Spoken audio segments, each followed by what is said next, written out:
Shalom. Sekali lagi shalom. Puji Tuhan, betapa dahsyat dan luar biasa Yesus bekerja di tengah-tengah kehidupan kita. Saya percaya bahwa setiap kita yang hadir pada pagi hari ini merasakan begitu banyak hal yang baik yang Tuhan sudah buat dalam kehidupan kita. Kita siapkan hati kita untuk kita masuk di dalam hadirat Tuhan, untuk kita menyembah Tuhan. Bapak, terima kasih. Biarlah setiap hati, setiap mata kami tertuju kepada Engkau Tuhan. Betapa kami ya Tuhan mengakui bahwa kami membutuhkan Engkau dalam hidup kami. Jamah setiap pribadi lepas pribadi ya Bapa.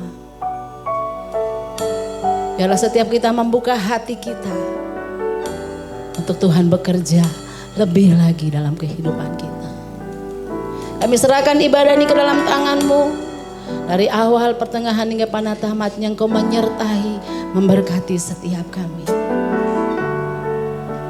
Tidak ada nama yang lain yang kami sembah di tempat ini selain nama Yesus, yang satu-satunya Tuhan dan Raja kami.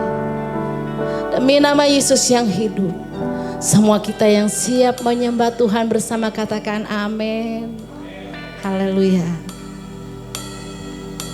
Thank you Jesus.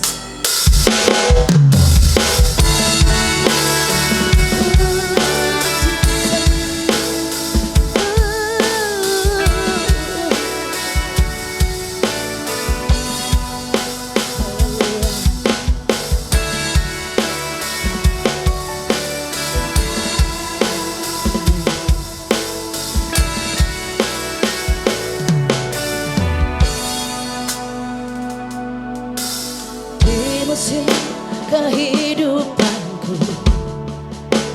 ku rasakan kasih dan kebaikan-Mu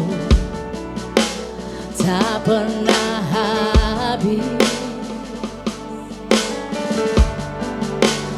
dan tak berubah.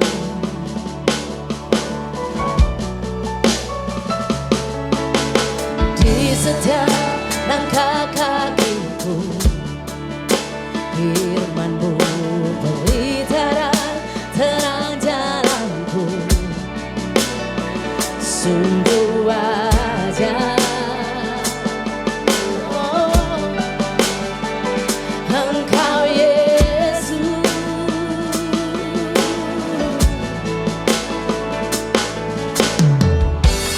Ku datang sujud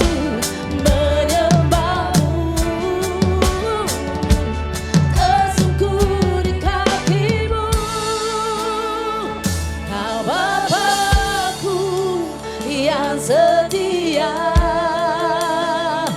Kau penolong dalam hidupku. Bersama-Mu ku lewati semua yang tak mungkin, dan aku percaya Kau Tuhan memberi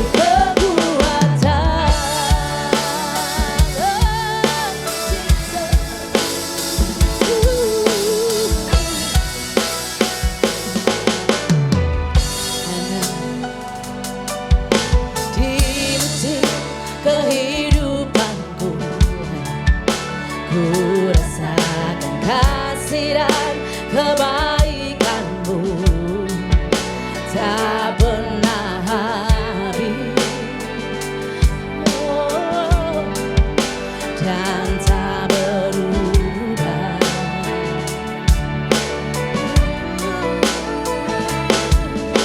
Di setiap langkah kakiku, firman-Mu pelita dan terang jalanku. Oh, sungguh mulia, oh, Engkau Yesus.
sukacita Allah ada di tempat ini. Kasih salam kanan kirinya, katakan Yesus kita dahsyat.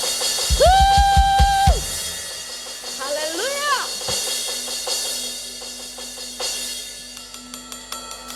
Yes. Kita masuk hadirat Tuhan dengan hati yang penuh dengan syukur. Haleluya. Yes.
Tuhan kita baik. Yes.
Tuhan.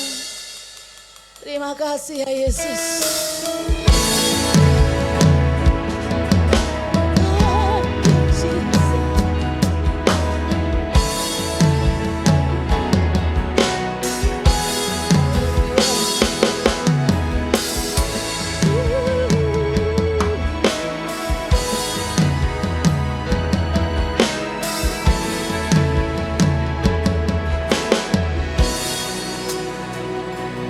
Ku bangkit pujian bagimu, anugerahmu tiada taranya. Ku memuji menyembahmu Tuhan, melebihi dari segalanya. Terbesar kuasa dan kekuatanmu, tiada tandingan, Engkau satu-satunya.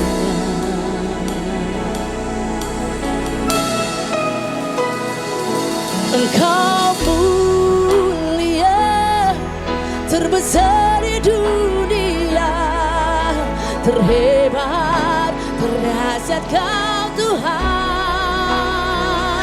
Dalam kemuliaan-Mu ku bersorak bagimu, ku sembah kagum padamu Tuhan.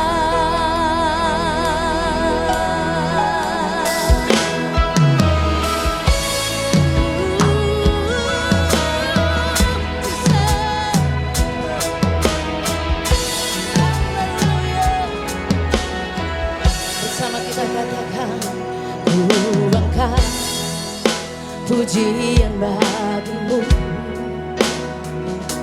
anugerahmu tiada taranya. Ku memuji menyembahmu Tuhan, melebihi dari segalanya. Terbesar kuasa dan kekuatanmu, tiada tandingan, Engkau satu-satunya. Engkau mulia, terbesar di dunia, terhebat, terdahsyat Kau Tuhan.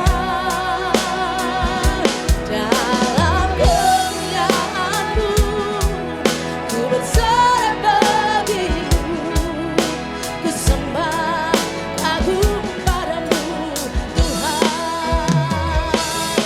Kau mulia, terbesar di dunia, terhebat, terdahsyat Kau Tuhan.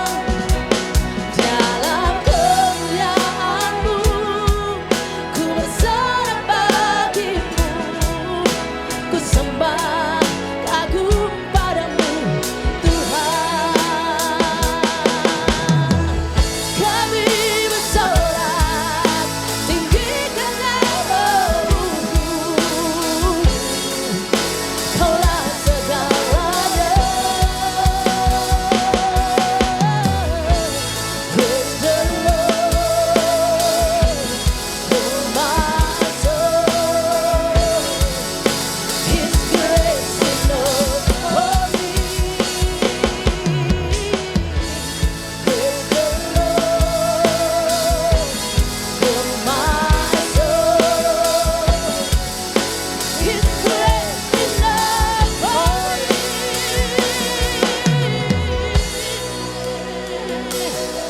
Kau mulia, terbesar di dunia, terhebat, terdahsyat Kau Tuhan. Dalam kemuliaan-Mu ku bersorak bagimu, ku sembah kagum padamu Tuhan. Kau mulia,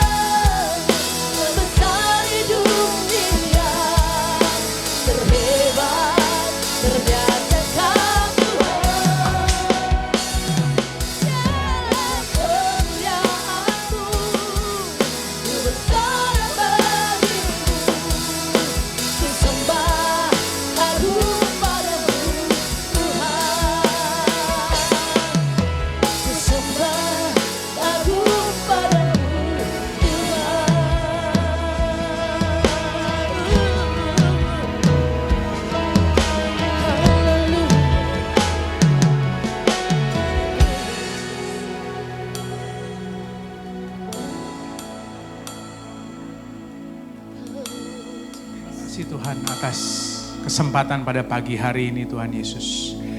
We can feel your presence. Kau hadir di tempat ini. Kami percaya Tuhan Yesus, Kau berkenan atas pujian dan penyembahan kami Tuhan Yesus. Kiranya Tuhan beracara bebas Roh Kudus di tempat ini. Biarlah Engkau sendiri yang berbicara kepada hati masing-masing daripada umat-Mu. Tidak ada yang terlewatkan di dalam nama Tuhan Yesus. Di dalam nama Tuhan Yesus. Aku percaya. Sebab Engkau bergerak dengan bebas.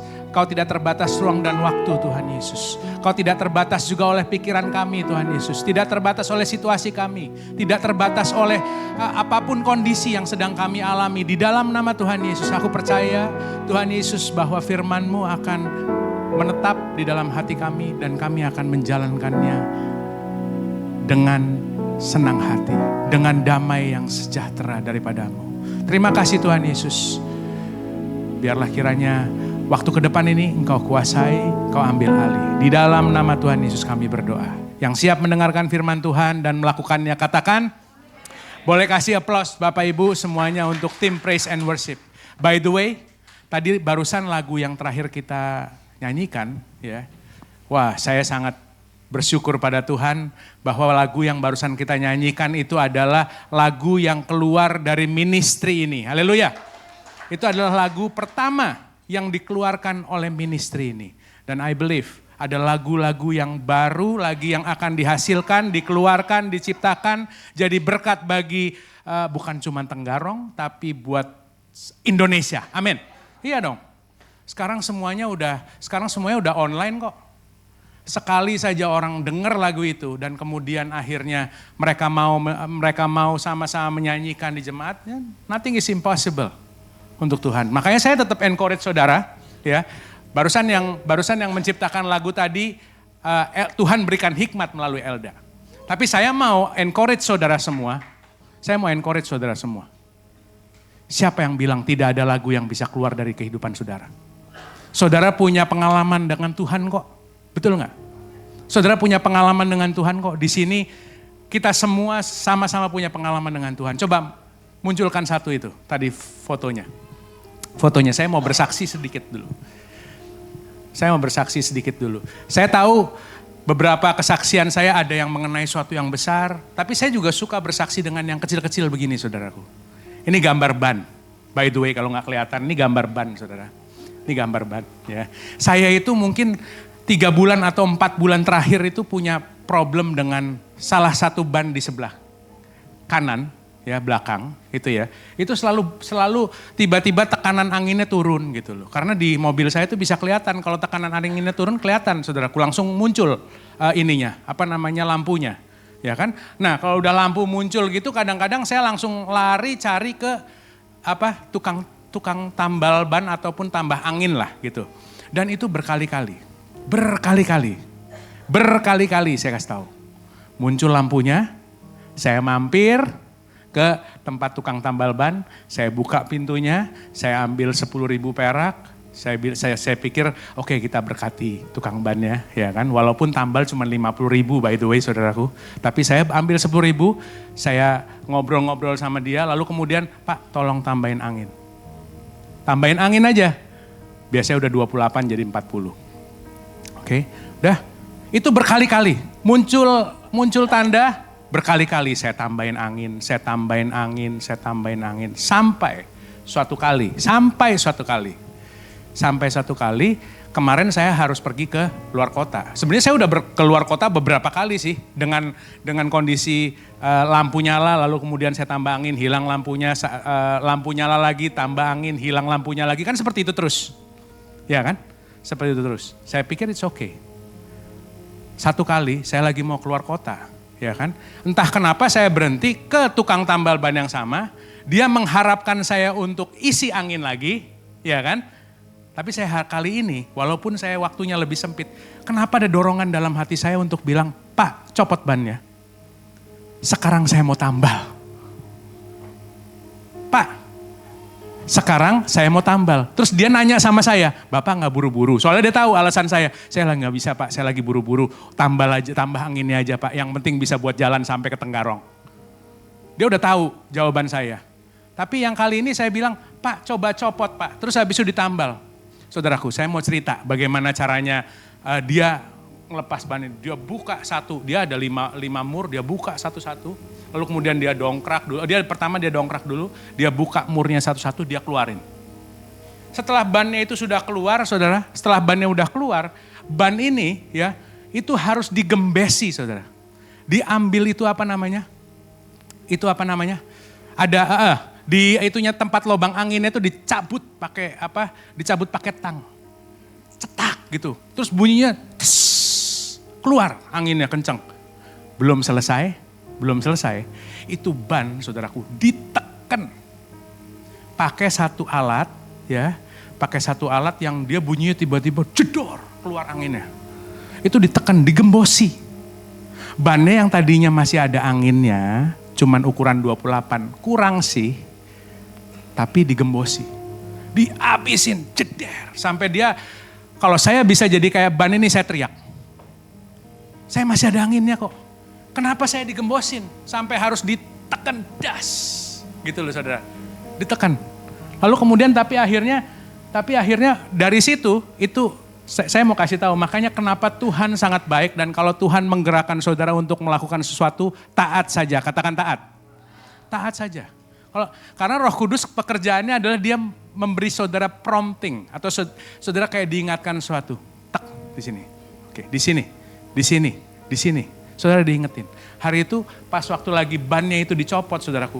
Itu tukang bannya ngomong begini. Pak, kalau Bapak tidak buka ini hari ini kita gak bakal tahu. Ternyata ban saya itu lagi dalam kondisi makan dalam. Tahu makan dalam saudara? Makan dalam itu artinya adalah ban yang sebelah kiri itu akhirnya habis, tapi saudara lihat ban yang sebelah kanan sini, tebel saudara. Bagus, solnya bagus, tapi yang sebelah kirinya sini, dia bilang Pak, dia mulai ngajarin saya ngitung berapa urat yang sudah putus. Dia bilang Pak ini ada 1 urat, 2 urat, 3 urat, 4 urat, 5 urat, 6 urat yang sudah putus. Terus dia mulai ngomong, dia mulai bernubuat, Pak, kalau Anda terusin 2-3 hari bannya bakal pecah. Bapak bisa ngalamin sesuatu katanya. Ya, saya percaya dong dia tukang ban berpuluh-puluh tahun di situ. Ya enggak? Ya kan? Nah, lalu kemudian dia bilang, Pak, mobil Anda makan dalam, Pak.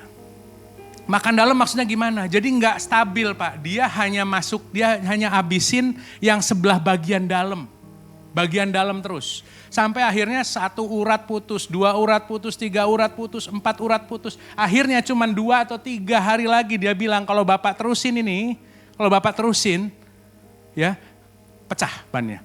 Pecahnya bukan dari luar, pecahnya dari samping saudaraku. Dan gak bisa diperbaiki sama sekali. Jadi di situ langsung saya tanya Pak apa solusinya? Karena selalu ada solusi, amin. Selalu ada solusi. Lalu kemudian solusinya dia bilang begini, Pak saat ini kalau memang mau Bapak harus putar balik bannya. Tapi gak sampai di situ juga. Putar balik itu solusi sementara. Jadi diputar saudaraku. Yang di sini kan bannya sebelah bagus. Ini saya jadi ngajarin banding, gak apa-apa ya. Sebelah sini kan bagus. Ya kan? Akhirnya diputar ke sini saudara. Supaya apa?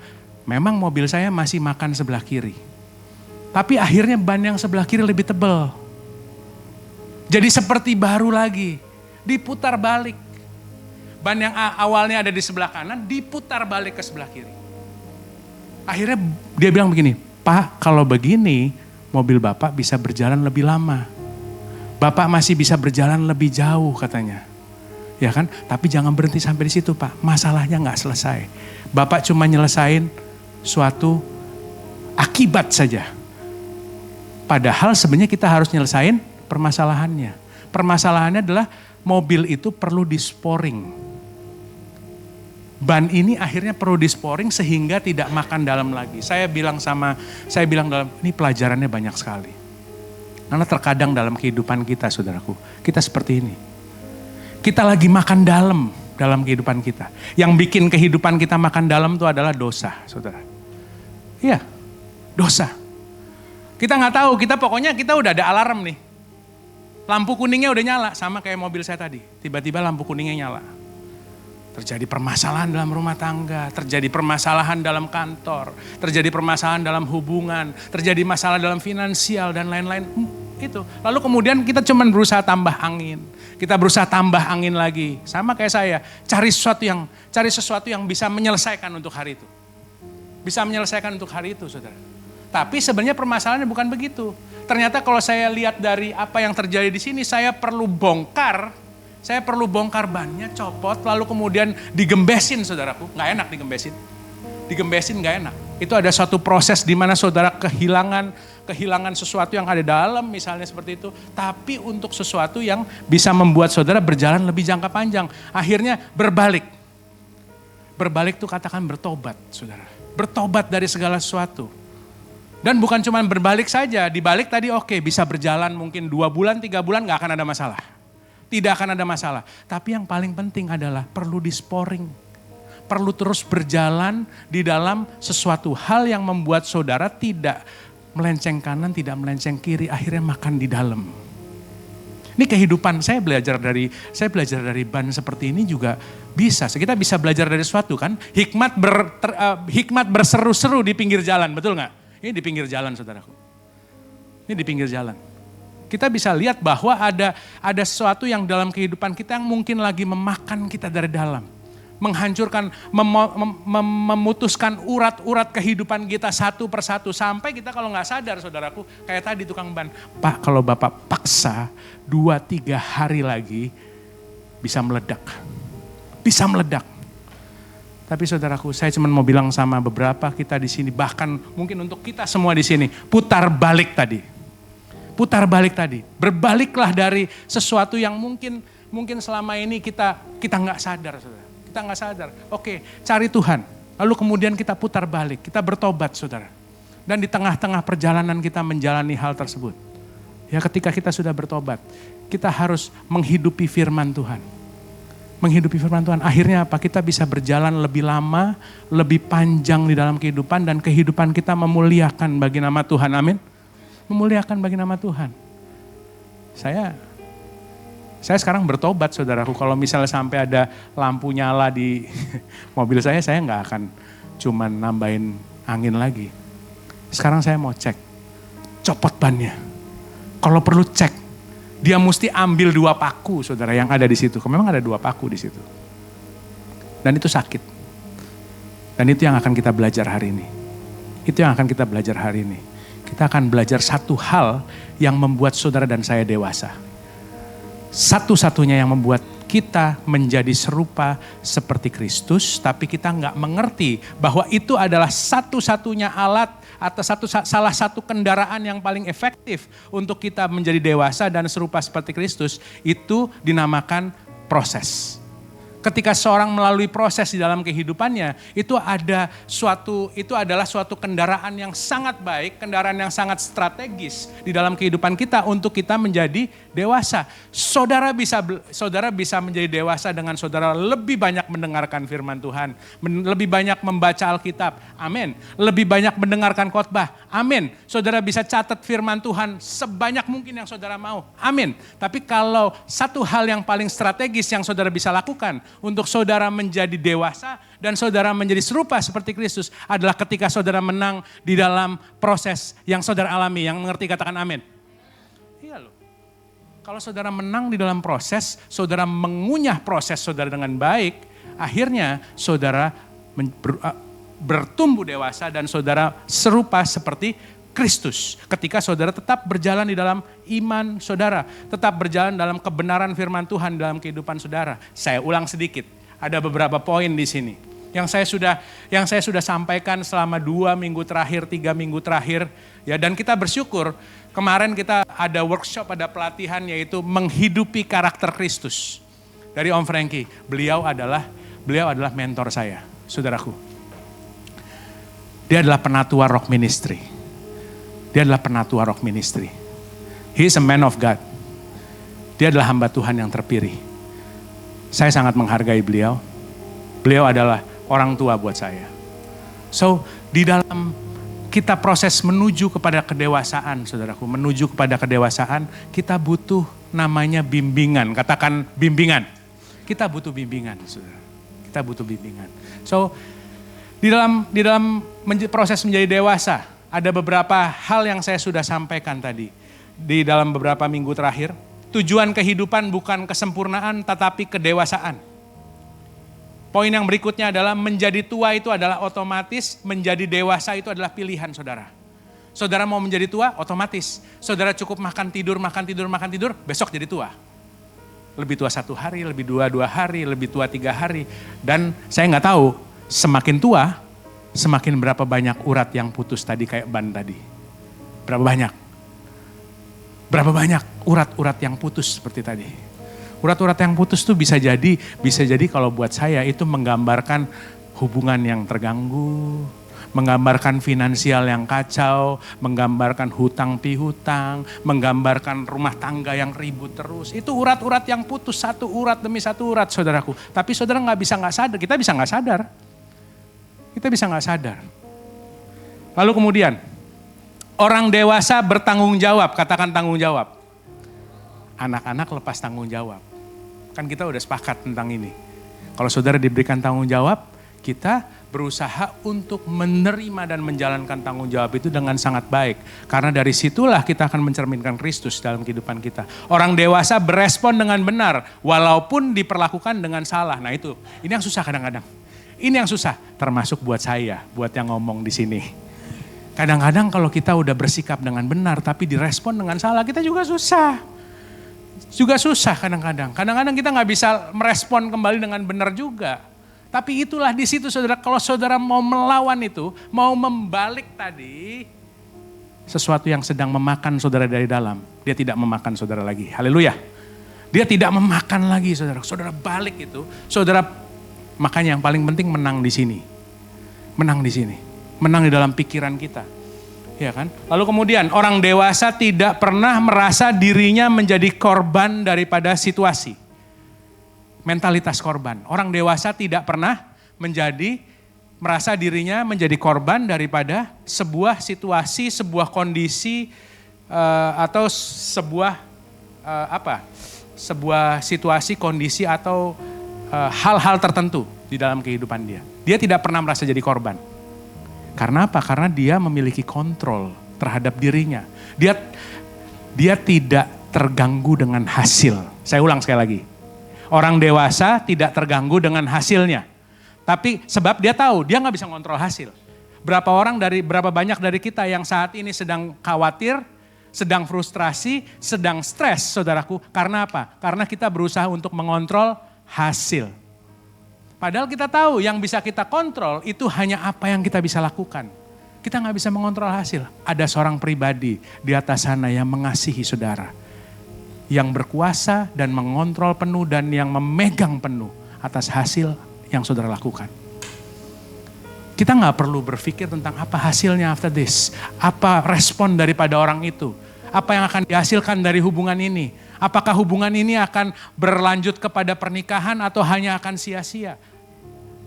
Itu serahkan kepada Tuhan. Tapi yang kita bisa lakukan itu hanya mengontrol apa yang akan kita lakukan atau apa yang akan kita kerjakan, saudaraku. Jangan coba kontrol hasil. Anak-anak selalu mengeluh. Anak-anak selalu menyalahkan keadaan. Walaupun keadaan baik pun, seseorang anak-anak pasti menemukan suatu alasan untuk mengeluh, ya betul gak? Walaupun sudah baik, AC dingin, ya kan? Dia ketemu lagi kedinginan dan lain-lain.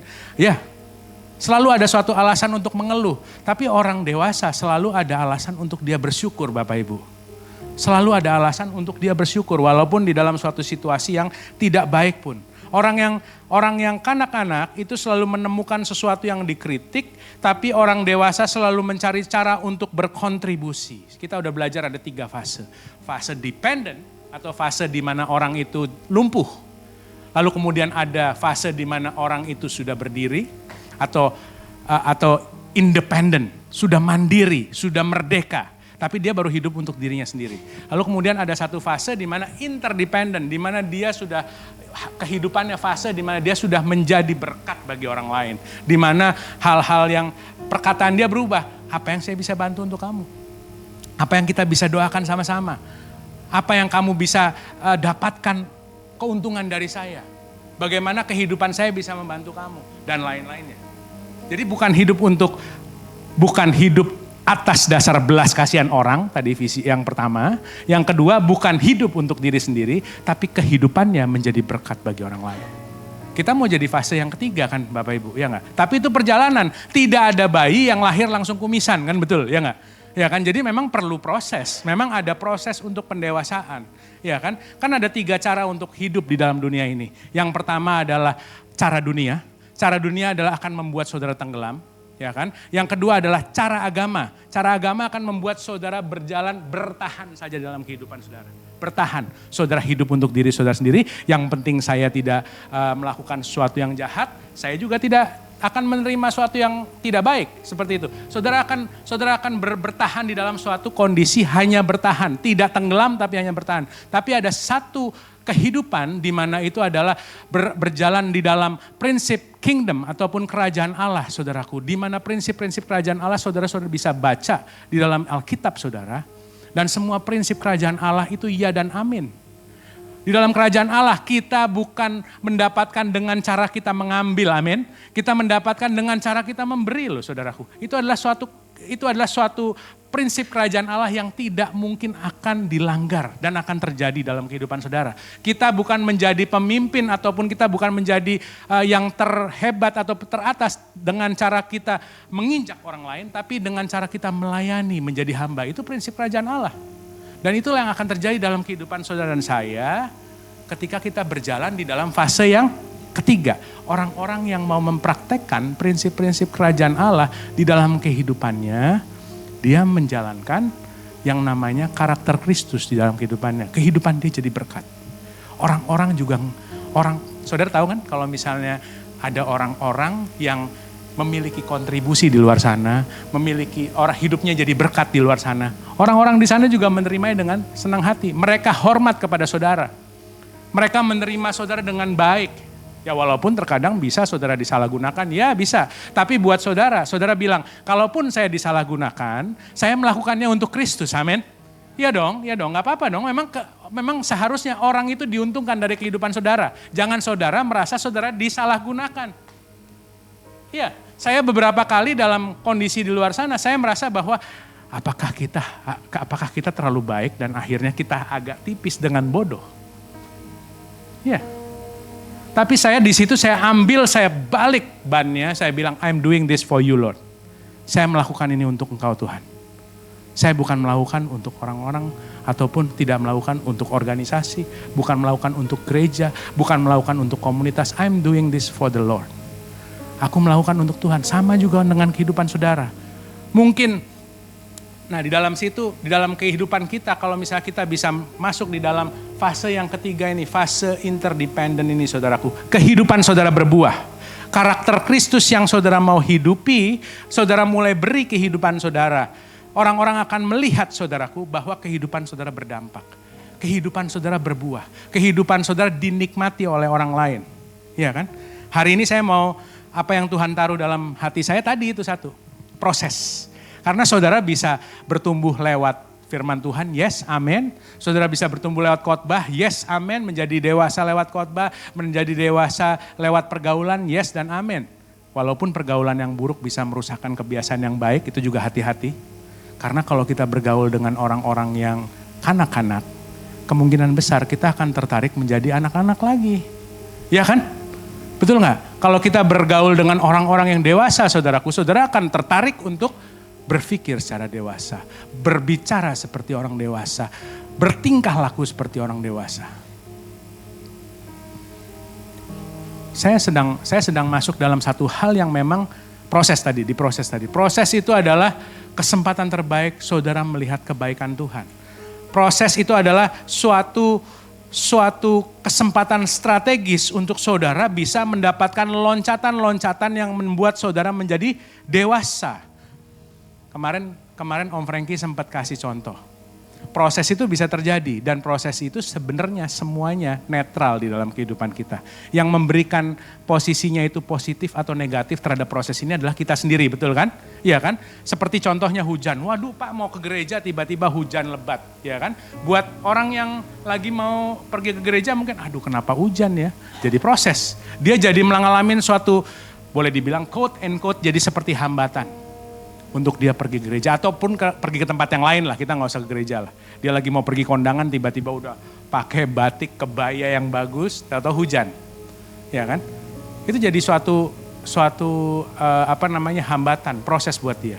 Tapi buat tukang bakso, saya pernah ngobrol sama tukang bakso, dia bilang, Pak kalau hujan lebih untung nggak? Oh kalau hujan lebih laku Pak. Buat tukang bakso, buat tukang payung, kalau lagi hujan dia lebih untung, dia happy kalau hujan. Dia lebih untung kalau hujan. Jadi proses itu saudara tergantung siapa yang mengalami dan kita bisa mengerti bahwa proses ini kalau terjadi di dalam kehidupan saya, saudara belajar kayak gini. Kalau ada proses di depan saudara, saudara bilang, kalau ada proses ini berarti ada berkat Tuhan. Kalau ada proses ini berarti ada berkat Tuhan yang mau datang. Semakin besar prosesnya, saudara akan semakin besar melihat kebaikan Tuhan di dalam kehidupan saudara. Saya mau tanya sih, di sini ada 50 orang. Berapa banyak sih yang Tuhan gagal menolong saudara? Berapa banyak? Berapa banyak saudara pernah mengingat Tuhan gagal menolong saudara? Berapa banyak saudara di sini yang boleh mengingat bahwa ada sesuatu yang tidak mungkin yang Tuhan bisa lakukan? Tuhan tidak ada yang tidak mungkin Tuhan tidak bisa lakukan, saudaraku. Tuhan tidak pernah gagal menolong saudara. Ada yang pernah gagal ditolong Tuhan? Saya sering ditolong Tuhan, saudaraku. Saya sering, pertolongannya tepat waktu. Di luar daripada cara saya bisa memikirkan 10 cara, dia pakai cara 11, 12. Yang tidak terpikirkan oleh saya. Ini saya bersaksi dalam hadirat Tuhan. Saya nggak pernah memikirkan cara itu, tiba-tiba itu yang terjadi. Dan itu di luar skenarionya daripada apa yang saya bisa pikirkan. Dan hasilnya sangat baik, saudaraku. Proses yang terjadi ketika proses itu terjadi di depan saudara. Saudara bilang bahwa proses ini akan membuat saya jadi orang dewasa. Proses ini akan membuat saya mengenal Allah. Proses ini akan membuat saya melihat kebaikan Tuhan dalam kehidupan saya. Proses ini akan membuat saya melihat kebaikan Tuhan di dalam kehidupan saya. Semakin besar prosesnya, semakin besar kebaikan Tuhan dalam kehidupan saya. Itu udah pasti, saudaraku. Pasti. Pasti terjadi dalam kehidupan saudara.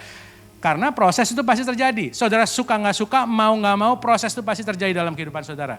Karena kita hidup di dalam sebuah dunia yang tidak sempurna. Tiba-tiba bisa terjadi sesuatu. Contoh pandemi kemarin. Bisa terjadi. Out of nowhere keluar. Karena kita berhubungan dengan orang yang tidak sempurna. Iya kan? Saudara dan saya kita gak sempurna. Kita sama-sama berhubungan. Bisa terjadi salah mengerti. Bisa terjadi banyak hal ya dalam hubungan. Kita berhubungan dengan orang yang gak sempurna. Makanya kehilangan, fitnah, betrayal, peninggalan betrayal itu, pengkhianatan itu bisa terjadi. Pengkhianatan itu bisa terjadi, saudara. Pengkhianatan bisa terjadi karena kita berhubungan dengan orang yang gak sempurna. Dan juga kita membuat keputusan-keputusan yang tidak sempurna. Bisa jadi keputusan kita bisa menghasilkan musim-musim yang memberikan proses di dalam kehidupan kita. Iya bisa loh, bisa. Saya pernah lihat ada satu video di mana penggerbekan judi, saudaraku. Itu orang-orang di situ belum tentu semuanya main judi. Ada yang cuma lagi lihat-lihat begini, ya kan? Tapi tiba-tiba pas waktu lagi digerebek, dia akhirnya masuk di dalam bilangan penjudi. Padahal cuma dia berteman dengan orang yang salah. Di waktu yang salah, Dan dan ya itu saya berdoa tidak terjadi dalam kehidupan kita. Rok Tenggarong, halo. Makanya jangan sampai salah bergaul, saudaraku. Kegagalan, kemunduran, pengkhianatan, manipulasi, kerugian itu bisa terjadi, saudaraku. Bisa terjadi. Tapi yang sering saya sampaikan dari mimbar ini adalah sometimes you win, sometimes you learn. Dalam beberapa hal saudara menang di dalam kehidupan, dalam beberapa kali di dalam kehidupan saudara yang bagian yang lain, saudara mendapatkan pelajaran, katakan pelajaran. Pelajaran saudaraku. Dalam beberapa hal saudara menang, dalam beberapa hal saudara mendapatkan pelajaran. Jadi semua kegagalan, semua kerugian, semua proses itu bukan kekalahan kalau saudara bisa belajar sesuatu. Yang mengerti katakan amin. Kalau ada kegagalan, ada kerugian, ada pengkhianatan, dan lain-lain di dalam kehidupan saudara, itu bukan sebuah kekalahan. Kalau saudara belajar sesuatu. Nah, iblis gak takut saudara mengalami kegagalan yang membuat saudara jadi dewasa. Iblis gak takut kalau saudara mengalami proses. Justru dia senang kalau saudara melewati proses. Karena apa? Karena dengan itu saudara bisa terjatuh, tergeletak. Atau kalau saudara mengambil pelajaran dan saudara berjalan bersama dengan Tuhan, saudara jadi orang yang dewasa dengan Kristus. Dia takut kalau sampai kita mengambil pelajaran daripada proses yang kita alami, saudaraku. Saudara boleh dihianati oleh pasangan saudara. Iblis gak mau saudara belajar dalam proses itu. Iblis mau saudara ambil rasa sakitnya. Dan kemudian saudara akhirnya benci terhadap pasangan saudara. Itu yang iblis mau. Betul gak? Iya dong. Saudara, kalau saudara dihianati pasangan, dibohongi oleh pasangan, lalu kemudian saudara akhirnya nggak bisa belajar sesuatu, iblis itu yang dia mau. Dia nggak mau saudara belajar, dia nggak mau saudara mentaati firman Tuhan. Coba, kalau misalnya sampai ada suami atau istri, lalu kemudian terjadi problem di dalamnya, padahal ada kebenaran di situ. Suami kasihi istri, seperti seperti Kristus mengasihi jemaatnya. Istri menghormati suami. Apapun kondisinya, apapun situasinya, ada kebenarannya loh. Ada kebenarannya, tapi iblis gak mau saudara belajar. Iblis cuma tawarkan rasa sakitnya, nih sakit nih. Nih suamimu terlalu jahat sama kamu, istrimu terlalu menganggap remeh kamu. Dia cuma mau nawarin rasa sakitnya, habis itu saudara pegang. Saudara masukin, ya kan, saudara pegang terus ini rasa sakitnya. Ya udah, itu aja yang bakal saudara dapat. Saudara nggak akan dapat belajar. Makanya kehidupannya kita itu akhirnya jalan dari kekalahan demi kekalahan terus. Karena kita nggak mau belajar, saudara. Kita nggak mau aplikasikan yaitu kebenaran firman Tuhan di situ. Padahal ada nilai-nilai kerajaan Allah. Walaupun suamimu tidak mengasihimu seperti apa yang seharusnya. Istri, apakah harus tidak hormat kepada suami oleh karena itu? Karena kebenarannya berkata apapun kondisinya, istri harus hormat pada suami. Ataupun sebaliknya, ketika istri tidak bisa menghormati suami, apakah suami tidak mengasihi istrinya? Kan kebenarannya tidak seperti itu, saudaraku. Tapi iblis coba tawarkan rasa sakitnya. Kalau saudara gagal di dalam kuliahmu ataupun studimu, iblis gak mau saudara belajar. Iblis mau saudara percaya bahwa saudara tidak mampu. Tidak bisa, tidak sanggup. Akhirnya saudara memilih untuk, udah saya berhenti aja. Kuliah-kuliahan itu bukan buat saya. Ataupun saudaraku, saya studi itu bukan buat saya. Ngapain? Iblis mau tawarkan itu tapi kita gak mau belajar, that's a problem. Yang repot adalah ada urat-urat yang sedang putus di dalam kehidupan kita. Cuman kita gak tahu. Sampai saudara mau cabut kehidupan saudara, bongkar gembesin, lalu kemudian putar balik. Putar balik. Saudara gagal memulai usaha, lalu kemudian iblis gak mau saudara belajar. Dia cuma mau bikin saudara percaya dari keluarga saya tidak ada yang bisa sukses oleh karena usaha. Cuman bisa ujung-ujungnya kerja aja. Oh iya loh, bisa loh, ada loh, banyak saya ketemu begitu. Pak, mau mulai usaha, Pak, tangan saya enggak ini, Pak. Tanganmu kenapa? Sini saya berdoa. Tangan saya enggak ini, Pak, buat ini, ya kan? Buat usaha enggak ini, Pak, segala macam. Itu kan di pikiranmu. Ya kan? Di pikiranmu. Baru gagal berapa kali sih? Itu KFC, Colonel Sanders itu yang ada mukanya udah tua itu, saudaraku. Dia baru mulai modelnya udah begitu. Saudara loh, masih belum ada yang kayak Colonel Sanders KFC, tahu KFC? Yang udah tua, 80 something, dia baru mulai itu. Saudara belum gagal berkali-kali dan lain-lain, tapi saudara bilang, wah saya udah pernah coba Pak, bikin apa? Bikin sesuatu Pak, terus rugi. Enggak rugi sih Pak, tapi modal dapatnya capek doang. Ya enggak apa-apa, capek memang harus saudara rasakan, harus saudara lewati dari situ. Tapi tetap bersyukur. Dikatakan begini, orang yang menanti-nantikan Tuhan, itu akan mendapatkan kekuatan baru. Amin. Orang yang menanti-nantikan Tuhan akan mendapatkan kekuatan baru. Nah bedanya adalah kita menanti-nantikan Tuhan gak di dalam proses itu. Karena saudaraku, mau saudara sibuk, kalau saudara gak menanti-nantikan Tuhan, saudara pasti protes.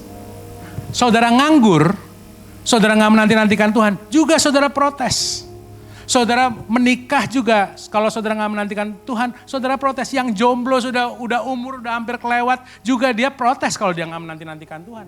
Semua itu bisa protes saudaraku. Hanya yang beda adalah ketika saudara menanti-nantikan Tuhan di dalam proses itu, saudara akan mendapatkan kekuatan baru untuk saudara berjalan di dalamnya.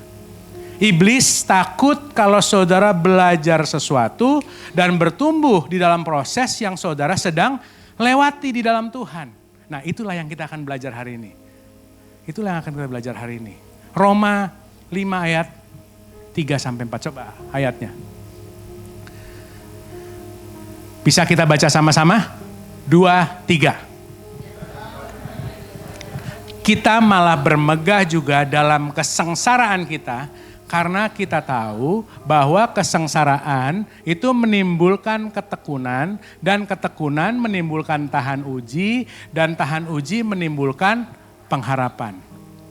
Saudaraku, ya kan? Kata kesengsaraan ini, saya mau kita fokus ke sini ya. Kata ini itu menggunakan kata aslinya adalah tiplis. Sama-sama katakan tiplis. Tiplis bukan pitis, saudaraku. Tiplis.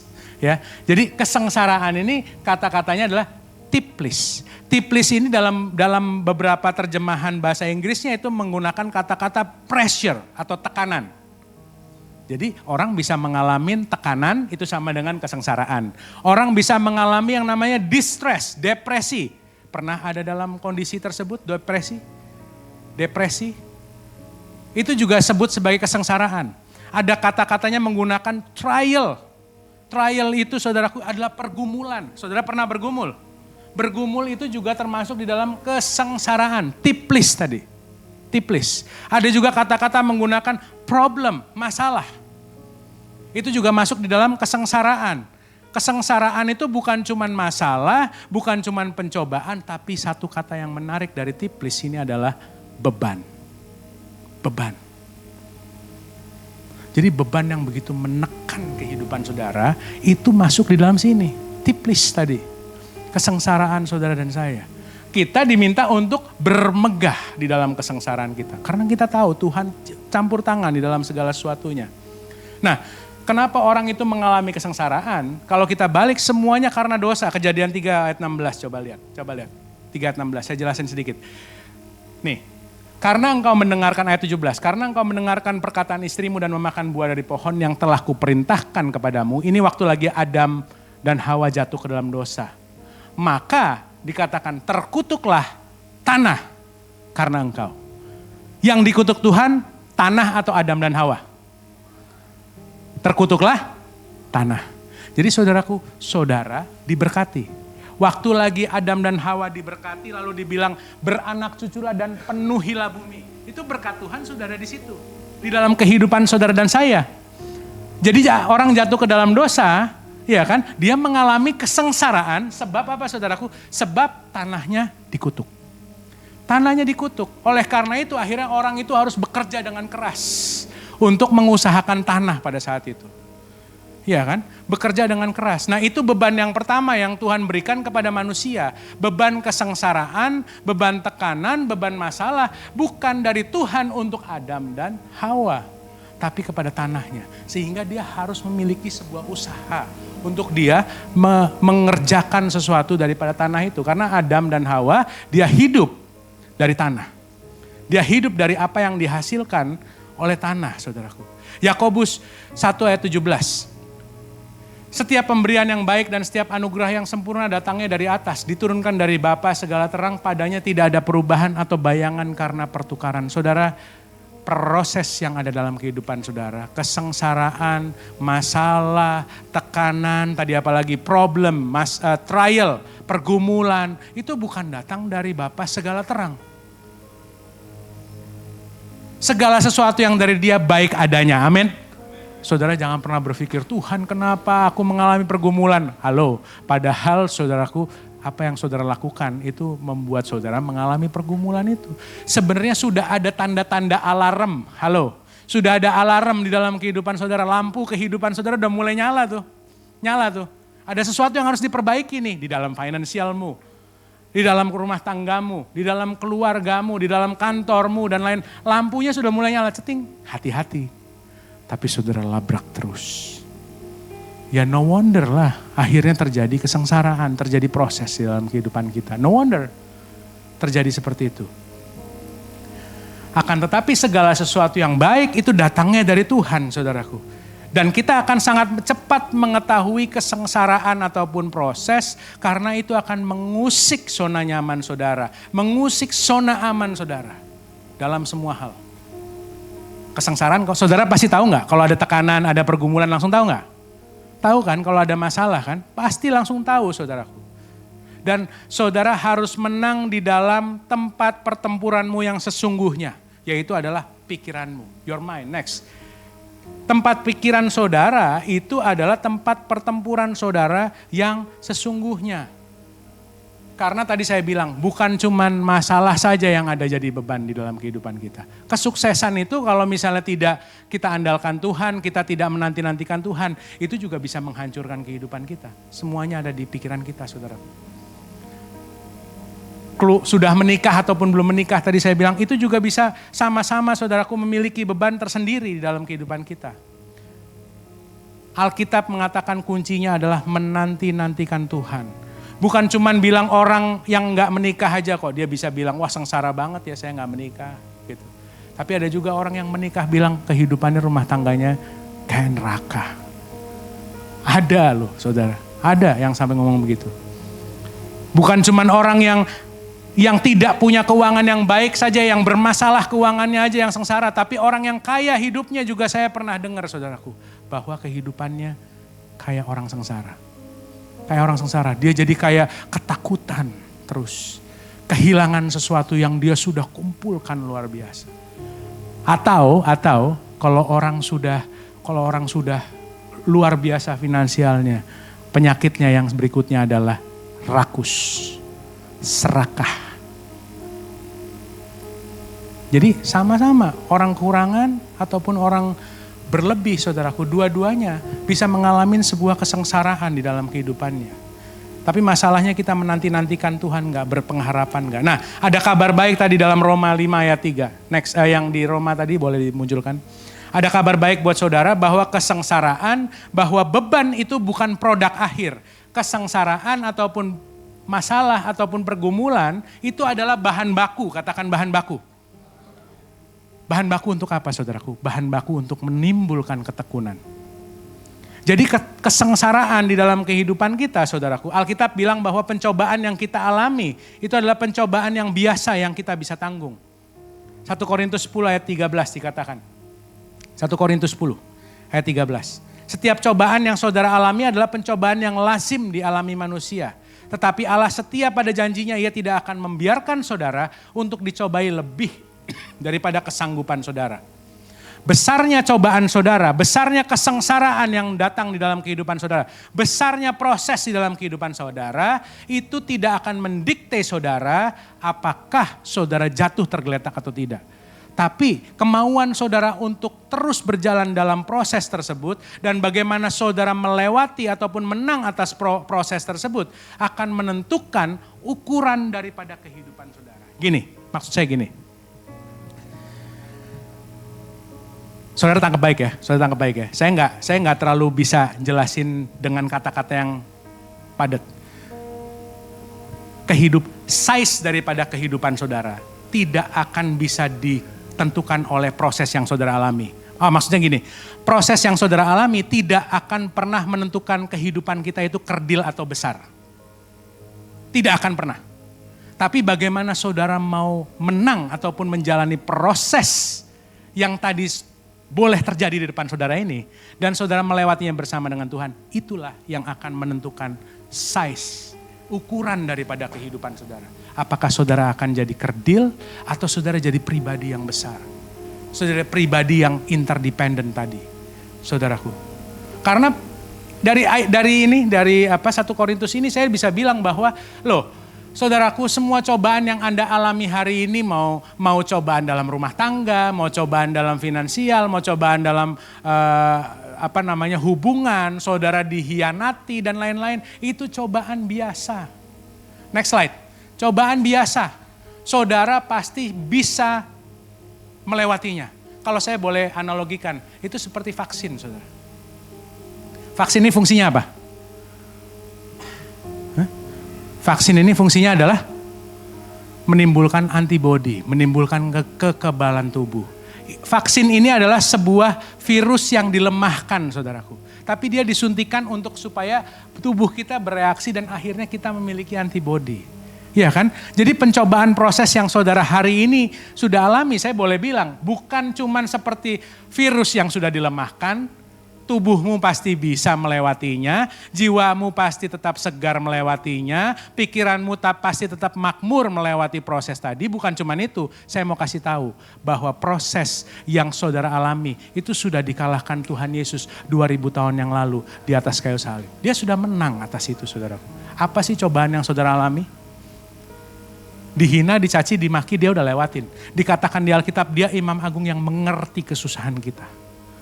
Dia bukan imam agung yang tidak melewati kesusahan kita, saudaraku. Kalau saya boleh ibaratkan, dia bukan sebagai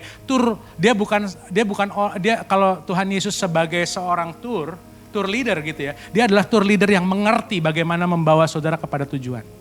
Dia bukan cuman tahu di brosur saja. Tapi dia tahu bagaimana apa yang saudara lewati hari-hari ini. Dalam proses yang saudara lewati itu tidak akan menghancurkan kehidupan saudara. Itu hanya sesuatu yang saudara harus lewati dan ini adalah kesempatan saudara untuk tumbuh dewasa di dalam Tuhan. Filipi bilang bahwa segala perkara di dalam kehidupan kita itu kita dapat tanggung di dalam Dia yang memberikan kekuatan kepadaku. Nah, bagaimana kita caranya mengerjakan beban ini, mengerjakan kesengsaraan ini? Janganlah kita, saudaraku, mengerjakannya sendirian. Kita kerjakan bersama dengan Tuhan. Kita kerjakan bersama dengan Tuhan. Karena Dia hidup di dalam kehidupan kita semua, amin. Dia hidup di dalam kehidupan saudara dan saya. Faktanya bahwa mungkin saat ini belum ada terobosan di dalam kehidupan saudara dan saya, faktanya mungkin iya. Tapi tidak mengubah kenyataan bahwa Dia hidup di dalam kehidupan saudara. Belum ada breakthrough, belum ada terobosan, belum ada jawaban, suamimu belum berubah, istrimu belum berubah, teman sepelayananmu belum berubah, ekonomimu belum berubah, dan lain-lain yang belum berubah. Itu tidak menampikkan fakta bahwa Dia Kristus hidup di dalam saudara. Tapi ketika saudara kuat melewati proses yang ada di depan saudara dan tetap memiliki pengharapan dalam Tuhan, itu adalah buktinya bahwa Dia masih bekerja melalui kehidupan saudara. Saya minum dulu boleh?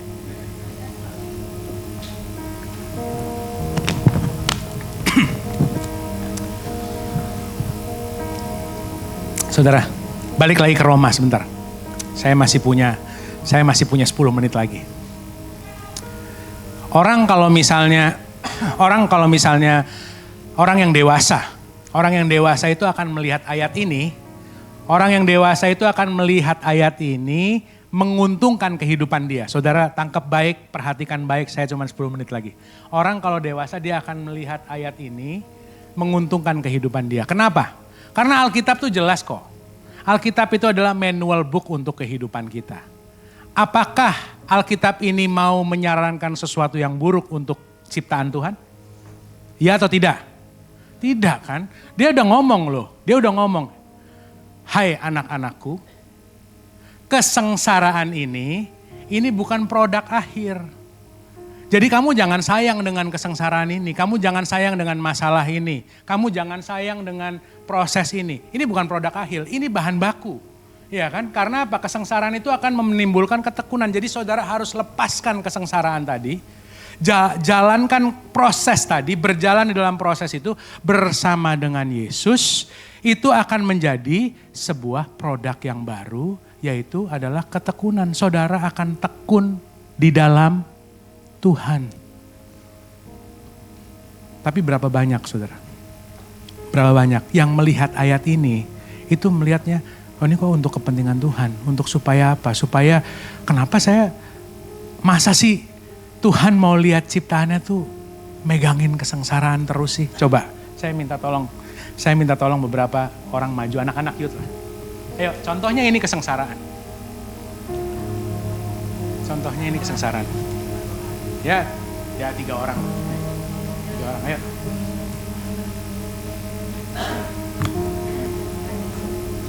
Sini. Anak madep ke sono, situ. Ya, ke sini. Contohnya ini adalah kesengsaraan. Oke. Kita itu manusia dengan gampang gak sih mendeteksi ada kesengsaraan di dalam kehidupan orang? Gampang gak? Ya kan? Ada pergumulan dalam kehidupan orang, gampang saudaraku. Ngeliatinnya apa? Ngeliatin mukanya aja, udah ketahuan. Kalau mukanya ketekuk-tekuk gitu saudara ya, kemungkinan besar ada problem. Lalu kemudian, saya ada punya kesengsaraan nih. Alkitab bilang, kesengsaraanmu jangan kamu pegang. Tapi saya menikmati kesengsaraan ini Tuhan. Saya suka sekali dengan kesengsaraan ini. Saya cinta dengan kesengsaraan ini. Dengan proses ini saya cinta. Padahal sebenarnya Tuhan bilang, kesengsaraan ini bukan produk akhir. Produk akhirnya adalah yang ujung. Tapi ini harus kamu harus jalani dan akhirnya apa? Berjalan dengan Tuhan. Kita bisa lihat, orang ini ada kesengsaraan ini sama-sama. Sengsara ya itu? Sengsara? Sengsaranya apa? Kesengsaraan saya ini loh, ya kan? Lalu kemudian mereka mulai berdua ngomongin sama-sama. Ini masih klub 2 sengsara, ya kan? Masih ini kita masih ngobrol-ngobrol sengsara kita gini. Kita ketemu nih, ada lagi yang sengsara, yuk kita ajak yuk. Kita ajak yuk. Nah sekarang kita jadi 3 orang yang sengsara, kemudian kita seneng ngomongin kesengsaraan kita kita masih pegang, ya kan? Terus ketemu lagi, disengsara lagi, ajakin lagi. Kebayang nggak kalau ini bis? Kebayang nggak? Jadi sengsara klub dia jadinya. Iya dong, iya nggak? Jadi sengsara klub dia nggak mau lepas, dia happy dengan kesengsaraannya. Dia nggak mau lepas kesengsaraannya. Kita berusaha untuk terus-terusan. Iya nih sengsara banget. Tapi padahal firman Tuhan hari ini bilang bahwa kesengsaraan ini cuma bahan baku. Kita harus tabur bersama dengan Tuhan, lepasin kesengsaraannya. Dan kita jalani bersama dengan Tuhan. Dan itu akan jadi ketekunan buat kehidupan kita. Nah, salah satu daripada sengsara klub ini, dia harus bilang, yuk kita ubah yuk. Ini kita tahu hari ini. Ini bukan produk akhir, ini bahan baku loh. Kesengsaraan adalah suatu bahan, proses, ataupun permasalahan, ataupun pergumulan. Itu adalah suatu hal yang paling strategis untuk saudara merasakan ketekunan dalam Tuhan, merasakan kebaikan Tuhan dalam kehidupannya. Yuk kita taruh lalu kemudian kita bersama-sama. Kita jalanin proses yang kita lewati jadi sebuah ketekunan. Tapi kalau enggak ya begitu, akhirnya kita sama-sama ngomongin tentang kesengsaraan masing-masing. Belum lagi kalau dia udah tahu kesengsaraan saya, terus dia sebel sama saya, dia pergilah. Dia mulai ceritain kesengsaraan saya sama orang-orang yang dia temu lagi, yang sama-sama sengsara. Lalu kemudian ada 2 kubu sengsara, saudara. Saudara bisa tangkap maksud saya? Loh, ini bisa terjadi, makanya kesengsaraan itu saudaraku mematikan. Kesengsaraan itu mematikan. Padahal sebenarnya kesengsaraan ini adalah suatu modal utama untuk kita menjadi tekun di dalam Tuhan. Kita berjalan bersama dengan Tuhan. Aplaus dong buat 3 orang youth. Taruh sengsaranya ya, kamu dapat aqua. Enggak apa-apa buat kamu. Karena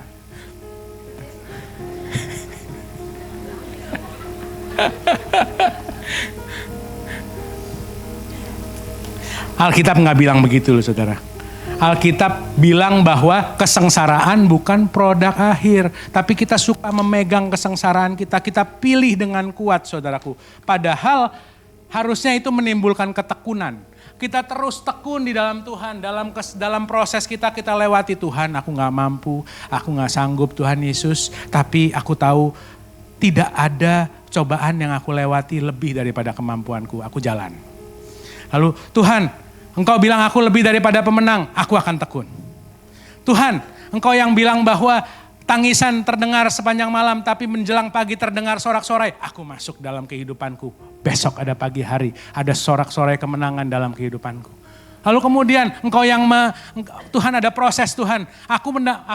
Aku mengalami sebuah oposisi Tuhan Yesus. Ada orang yang sedang menentang saya. Engkau yang berkata bahwa Engkau yang akan menyiapkan hidangan di depan para lawanku. Aku akan maju bersama dengan Tuhan. Saudaraku, akhirnya apa? Akhirnya saudara jadi tekun dong. Jadi tekun, kalau ketekunan saudara lakukan terus menerus. Saudara jadi orang yang tahan uji. Jadi orang yang tahan uji. Tahan uji itu apa sih saudaraku? Ya kan? Kebal ujian. Ujian kayak gitu. Aku pasti bisa menang bersama dengan Tuhan. Yang mengerti tepuk tangan dong buat Tuhan dong. Aku pasti bisa menang bersama dengan Tuhan. Oh, itu kemarin, pelajaran yang kemarin itu saya udah pernah lewati. Oh, permasalahan saya dengan teman saya, dengan suami atau istri pasangan saya, itu saya sudah pernah lewati. Permasalahan di ministry, saya sudah pernah lewati. Permasalahan dengan finansial, saya sudah pernah lewati. Saya jadi orang dewasa yang tahan uji. Saudara bisa ngomong sama masalah saudara, bilang siapa Tuhan saudara. Saudara bisa ngomong sama masalah saudara, siapa Tuhan saya. Kamu gak berkuasa, Tuhan saya berkuasa atas kamu. Iya loh saudaraku. Akhirnya produk akhir, makanya ini produk akhir. Jadi saudara jangan lihat bentuk awal, saudara jangan lihat perjalanannya. Saudara harus lihat produk akhirnya. Produk akhirnya adalah pengharapan. Katakan pengharapan. Pengharapan. Pengharapan itu artinya adalah tersambung pada tujuan. Saya ulang. Pengharapan artinya adalah tersambung pada tujuan. Saudara pernah gak sih kehidupan saudara itu tersambung pada tujuan? Saudara pernah gak sih merasakan suatu kebahagiaan ataupun saudara merasakan suatu sukacita damai sejahtera ketika saudara tuh ingat sesuatu yang memang menjadi tujuan kehidupan saudara dari Tuhan. Itu ada suatu sukacita damai sejahtera yang meluap di dalam kehidupan saudara. Saudara jadi orang yang kuat. Bukan sengsara. Nah makanya kalau saudara, pilihan ada di tangan saudara hari ini. Pilihan ada di tangan saudara. Kalau ada dari saudara yang sedang memegang proses, yang sedang memegang kekecewaan, yang sedang memegang pergumulan saudara, itu pilihan di tangan saudara. Ini seharusnya menjadi pengharapan lo aslinya. Tapi ya saudara kalau mau tetap jadi kesengsaraan ya silakan. Ya itu yang terjadi tadi yang saya bilang tadi itu. Ya itu tadi itu kira-kira. Mungkin tadi cuma 4 orang. Dalam banyak hal, sengsara klub tadi itu bisa puluhan orang loh. Bisa puluhan orang. Bahkan dia bisa jadi kumpulan orang-orang banyak. Bisa bikin conference, sengsara conference. Bisa dia bikin sengsara conference. Dia mau, terus habis itu tau gak kalau orang-orang sengsara? Orang-orang sengsara itu dengerinnya lagu-lagu yang mellow. Lagu-lagu yang mengasihani diri saudaraku. Yang pecah jadi 1000. Yang gak bisa bangkit lagi. Yang akhirnya tergeletak jatuh lalu tersungkur. Itulah. Mau masih? Enggak kan?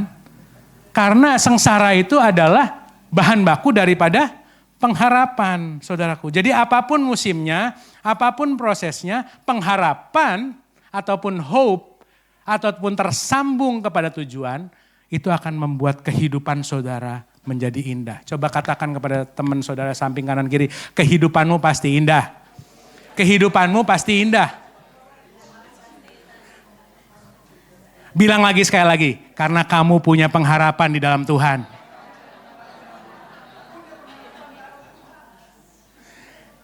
Ngomong lagi sama sebelahnya, jangan pegang sengsara itu sendirian.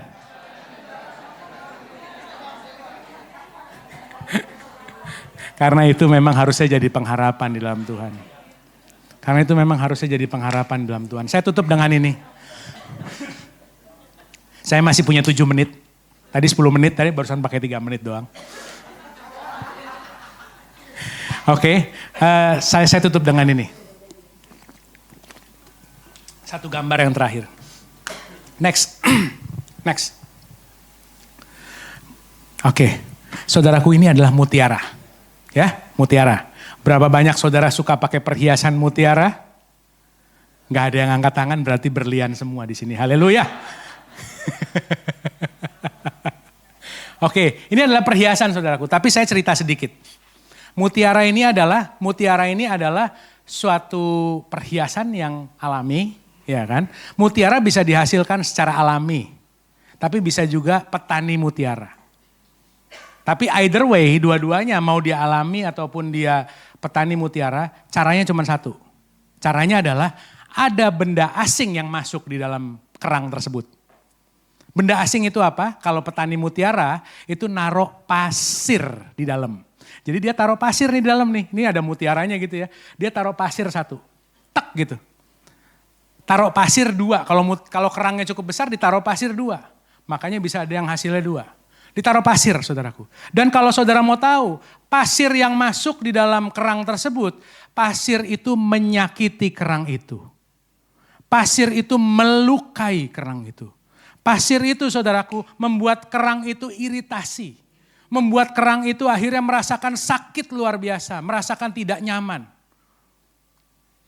Pasir tadi yang ditaruh tadi. Iya kan? Nah akhirnya untuk mengurangi rasa sakit tadi.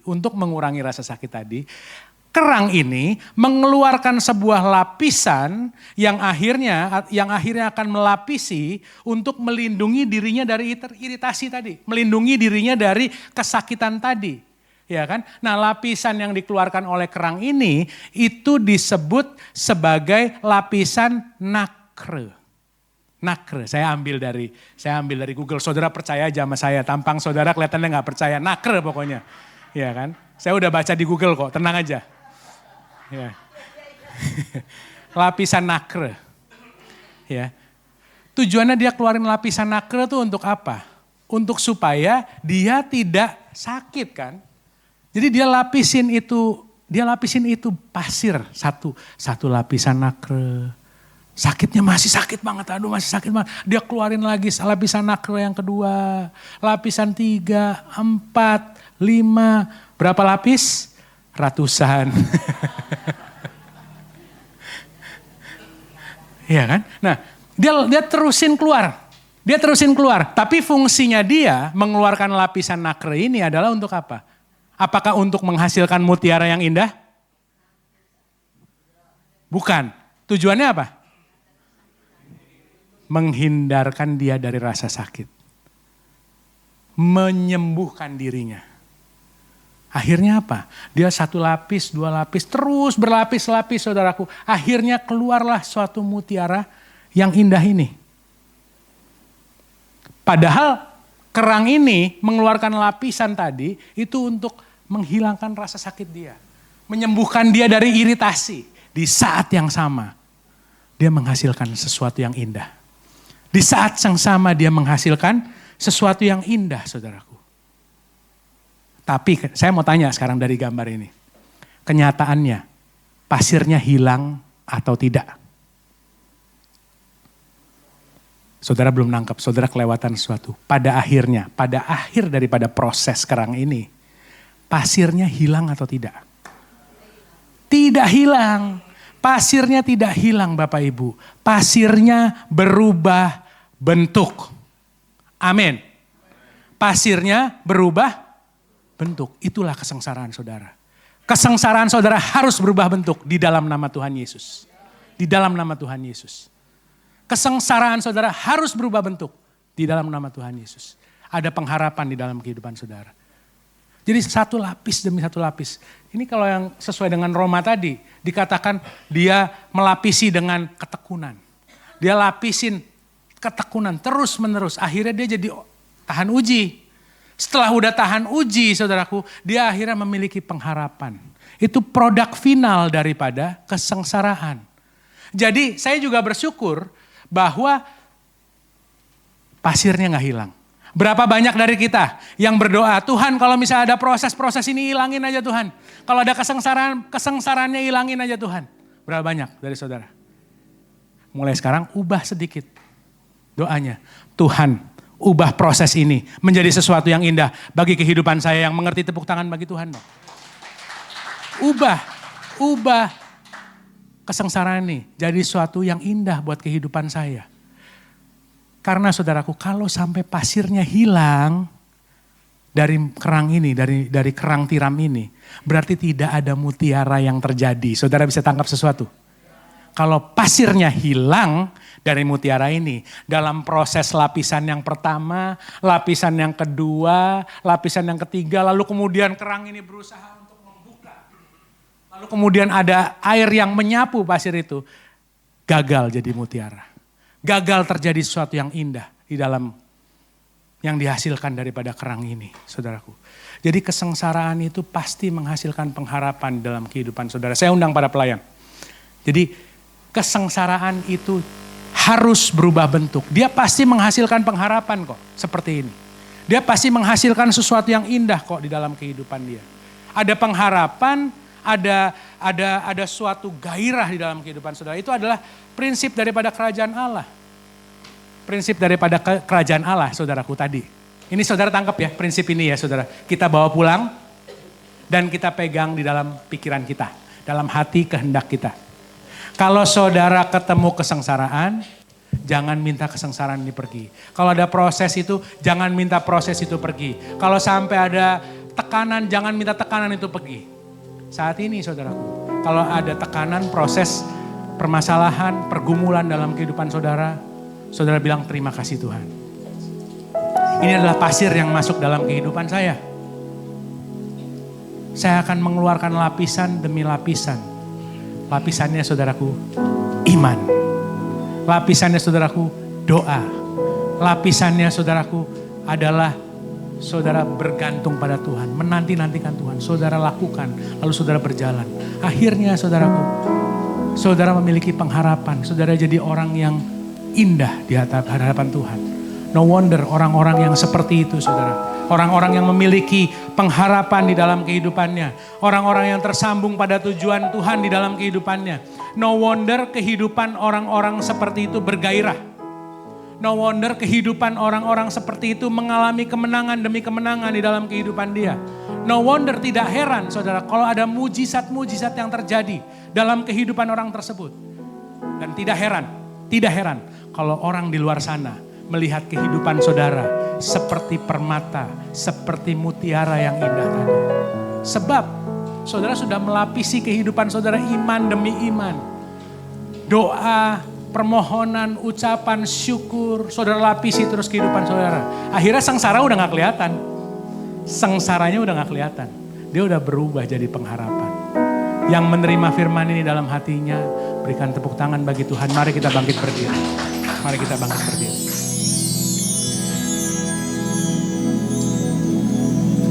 Kita akan masuk dalam perjamuan kudus. Yang belum menerima perjamuan boleh dibantu layani. Refnya lagu yang tadi itu yang Rock Hill Worship. Engkau mulia, terbesar di dunia, terhebat, terdahsyat Kau Tuhan. Dalam kemuliaan-Mu, ku bersorak bagimu, ku sembah kagum padamu Tuhan. Engkau mulia, terbesar di dunia, terhebat, terdahsyat Kau Tuhan.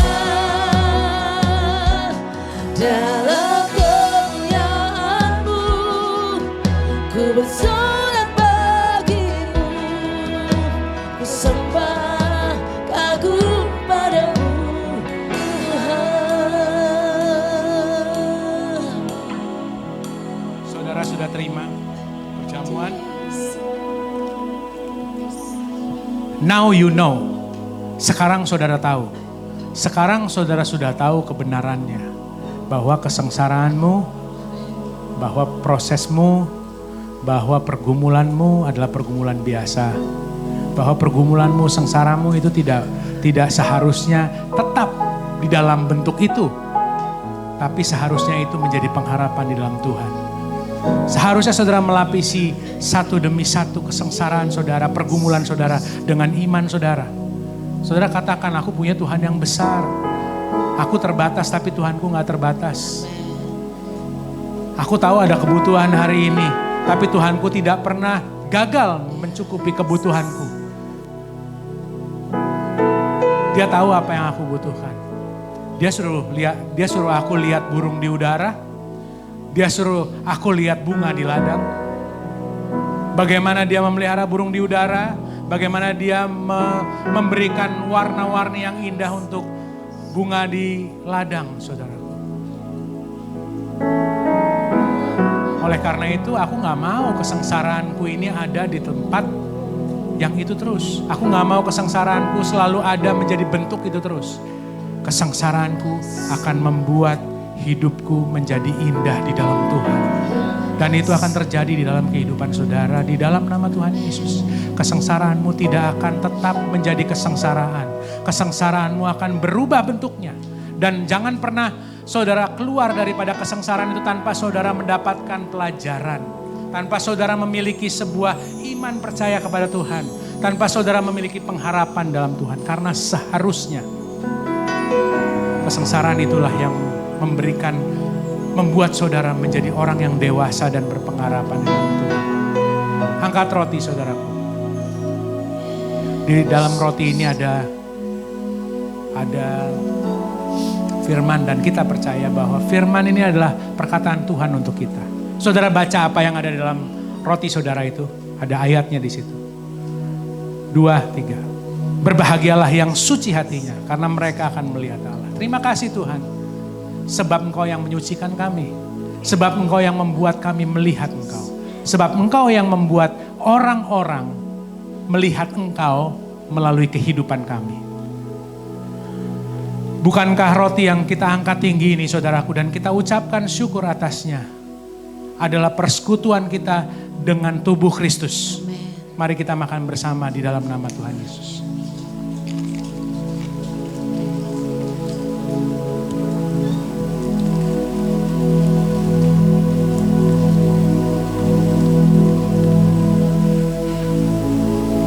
Persekutuan dengan darah Kristus, aku percaya akan memberikan pengharapan bagi orang-orang yang gak berpengharapan, akan melepaskan belenggu-belenggu yang mengikat kehidupan orang. Kalau ada yang terbelenggu dengan kebiasaan buruk, kalau ada yang terbelenggu dengan hal-hal yang buruk dalam kehidupan dia yang tidak menyenangkan hati Tuhan, aku percaya ada kelepasan, ada belenggu yang terlepas. Kalau ada yang sedang berbeban berat, Tuhan yang memberikan kelegaan, kekuatan yang baru. Kalau ada yang pemikirannya salah, Tuhan yang akan mengingatkan di dalam hatinya bagaimana bertindak, berpikir, dan berkehendak yang benar sesuai dengan firman Tuhan. Kalau ada yang sakit badannya, aku berdoa di dalam nama Tuhan Yesus menjadi tahir, menjadi sembuh di dalam nama Tuhan Yesus. Kalau ada yang berkekurangan, di dalam nama Tuhan Yesus, Jehovah Jireh, Allah yang mencukupkan, saudara akan alami. Bukankah cawan yang kita angkat tinggi ini saudaraku adalah persekutuan kita dengan darah Kristus yang berkuasa. Mari kita terima dengan iman dan kita akan melihat bahwa karya Kristus itu nyata di dalam kehidupan kita semua. Di dalam nama Tuhan Yesus mari kita minum bersama.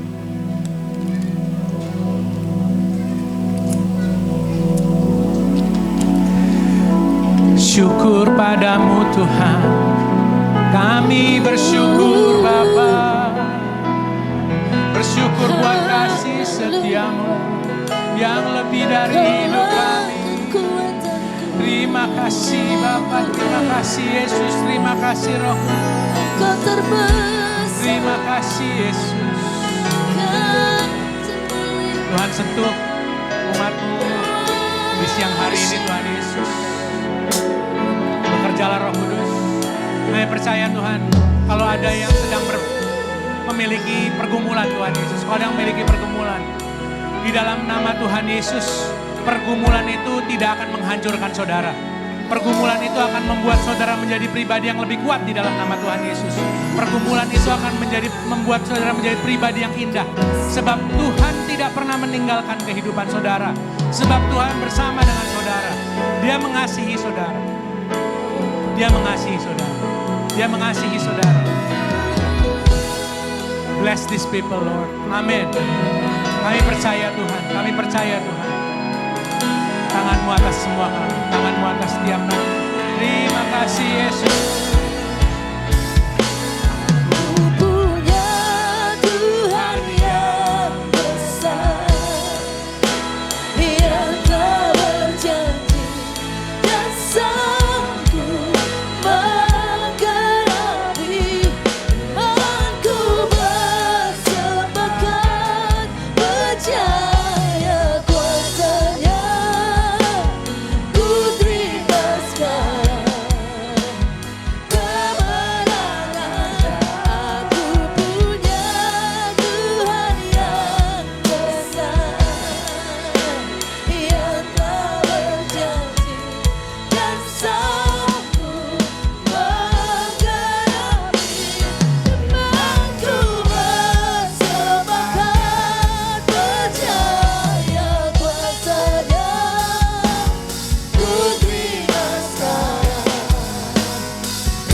Kami gak akan takut lagi, kami gak akan merenungi kesengsaraan kami lagi. Kami tidak akan memperlakukan seolah-olah kesengsaraan itu begitu berharga bagi kami. Sehingga kami simpan tetap dalam bentuk itu Tuhan. Sebab itu adalah bahan baku untuk ketekunan kami di dalam Engkau. Itu adalah bahan baku untuk kami jadi orang yang dewasa dan tahan uji di dalam Engkau. Sebab itu adalah bahan baku untuk kami berpengharapan di dalam Tuhan. Kami tersambung pada tujuan Tuhan. Dan kiranya itu terjadi di dalam umat-Mu di tempat ini, di Rock Tenggarong Tuhan Yesus. Tidak ada lagi yang melihat kesengsaraan, proses, ataupun Tuhan pergumulan menjadi sesuatu yang harus dihindari. Tapi itu adalah sesuatu yang harus disyukuri. Sebab itu adalah akan menghasilkan sesuatu yang indah. Di dalam Tuhan segala sesuatu pasti indah. Di dalam nama Tuhan Yesus. Terjadilah di dalam kehidupan saudara semua. Mari sama-sama kita terima berkat Tuhan yang terbaik. Tuhan memberkati engkau dan melindungi engkau. Tuhan menyinari saudara semua dengan wajahnya dan memberikan saudara shalom, damai sejahtera. Damai sejahtera itulah yang akan menjaga saudara untuk melewati proses pergumulan di dalam kehidupan saudara tanpa ada kehilangan sesuatu. Sebab damai sejahtera yang ditawarkan oleh Tuhan tidak sama dengan apa yang ditawarkan oleh dunia. Damai sejahtera Tuhan itu menetap di dalam kehidupan saudara. Mengambil alih kehidupan saudara sehingga kehidupan saudara tetap menyala bagi Kristus. Dan Tuhan kiranya Engkau berkati kedua tangan mereka yang mereka sedang angkat ini Tuhan Yesus. Berikanlah berkat hikmat kreativitas Tuhan Yesus, kreativitas ilahi. Sebab Engkau adalah Allah yang menciptakan. Aku berdoa untuk ciptaan-ciptaan yang akan keluar dari kedua tangan ini Tuhan Yesus. Aku percaya Tuhan Yesus, mereka boleh mengeluarkan sesuatu yang baru bagi dunia ini. Mereka akan menghasilkan sesuatu yang jadi jawaban bagi dunia ini. Sehingga kehidupan mereka memuliakan nama-Mu dan menjadi jawaban. Di dalam nama Tuhan Yesus, aku percaya Tuhan, bahwa segala sesuatu yang terbaik Engkau akan turunkan dan Engkau akan berikan bagi umat-Mu di tempat ini ketika mereka berjalan di dalam firman Tuhan. Ketika mereka berjalan di dalam terang Tuhan dalam kehidupan mereka. Roh Kudus, pimpin langkah kaki kami sehingga Tuhan Yesus kami tidak terjatuh sampai tergeletak sebab Engkau berjalan bersama dengan kami. Terimalah segala sesuatu yang terbaik daripada Allah Bapa. Pulanglah dan bawalah damai sejahtera daripada Tuhan yang menyertai kehidupan saudara, yang akan membuat saudara menjadi kepala dan bukan ekor, membuat saudara berhasil dan beruntung, berdampak dan berbeda. Di dalam nama Tuhan Yesus, semua yang sudah menerima berkat yang terbaik daripada Tuhan, sama-sama kita berseru dan katakan amin. Selamat hari Minggu, Tuhan Yesus memberkati.